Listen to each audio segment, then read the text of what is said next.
Let's talk about Cardano. Our tax-free coin is sitting at 80 cents right now. And Cardano has some really nice structures that can turn bullish. And let's talk about that, and then we will touch upon a little bit of its news, and then we will take it from there. Now, if you look at it on 4-hour chart, it has a double bottom. Now, this is a bullish structure, and this thing has a neckline. So I'll talk about the neckline of this thing just a second. Sorry. Yeah. So the neckline of this thing is at 81 cents. If Cardano breaks above 81 cents for more than 8 hours, forms two candles of 4 hours each, then you should assume Cardano is on an upward journey. Now, when we say upward, how up we are talking about? We are talking about 76 to 81, that's 5 cents. So from 81, that's 86 cents. So you will see Cardano shooting towards 86 cents. If it shoots towards 86 cents, then I would assume that it is, from larger perspective, it is overall on a journey towards $1 as well.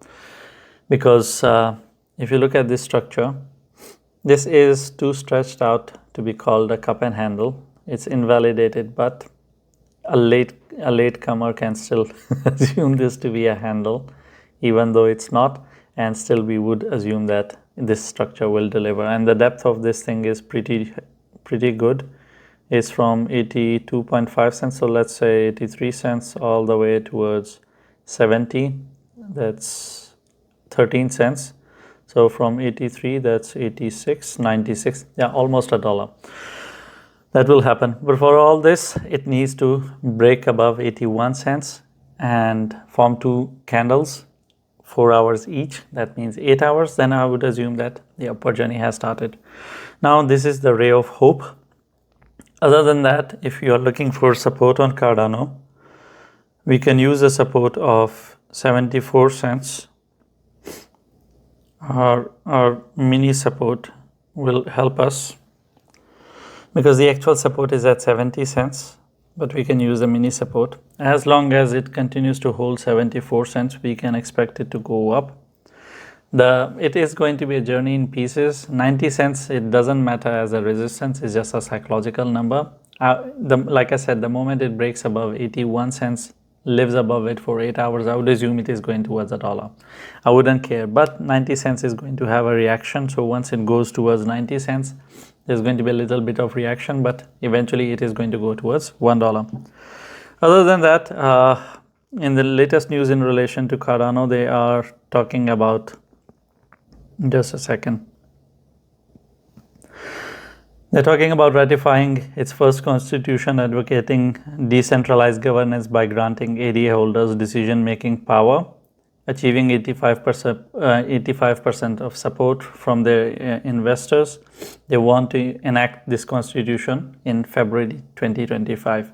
For me, this is all hocus pocus and total bullshit, because decentralization is millions of miles away from Cardano and XRP and everything. They are all centralized shit.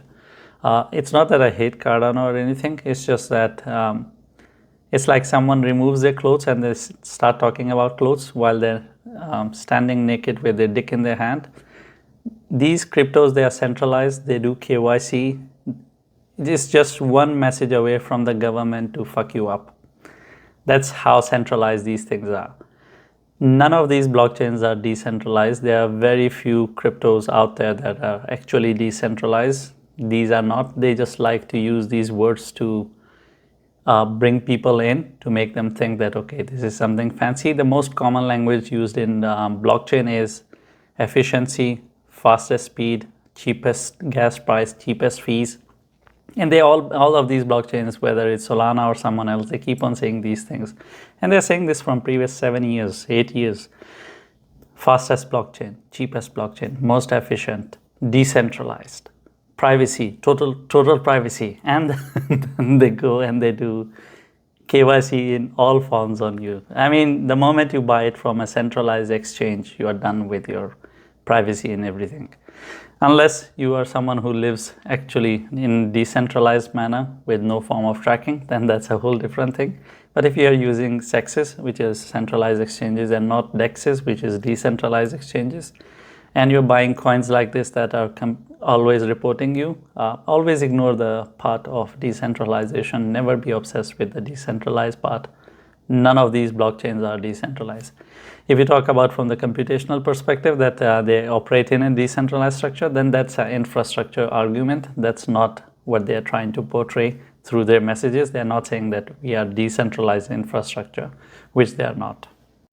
Thank you for watching the video. If you have any questions or I have touched on a topic and you expect me to explain a bit more, I'll try my best to explain that to you in the comments. Leave a comment, and I'm not going to tell you to like and subscribe, because if you're not interacting with the video, or if you're not subscribed, you're not going to see all the 10 videos that I make every day. You're going to miss out on it, and I think you are educated enough to understand what to subscribe and what not to, because if you want to miss out on it, then why not? It's for your own good, and you should know better what is good for you.